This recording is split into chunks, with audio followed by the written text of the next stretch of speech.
ಏನಾಯ್ತು ಅಂತಂದ್ರೆ 23,190 ದಾಟಿ ಸ್ವಲ್ಪ ನಿಂತ್ಕಂತು ಅಂತ ಅಂದ್ರೆ ಮೋಸ್ಟ್ ಪ್ರಾಬಬಲಿ ಈ ಏರಿಯಾ ದಾಟಿ ಹೋಗೋ ಚಾನ್ಸಸ್ ಜಾಸ್ತಿ ಇರುತ್ತೆ.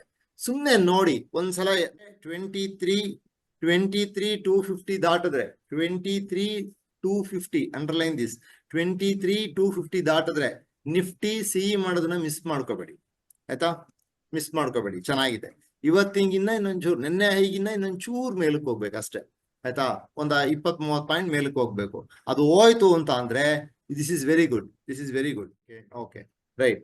ನೋಡಿ ನಿನ್ನೆ ಏರಿಯಾ ಯಾವುದು, ನಿನ್ನೆ ಏರಿಯಾ ಇಲ್ಲಿ ನಿನ್ನೆದು ಯಾವುದು ಐ 188, ಸೊ 190 ಮೇಲೆ ಆಯ್ತಾ. 23,150 190 ಮೇಲೆ ಅವಕಾಶ ಕೊಡುತ್ತೆ. 23,150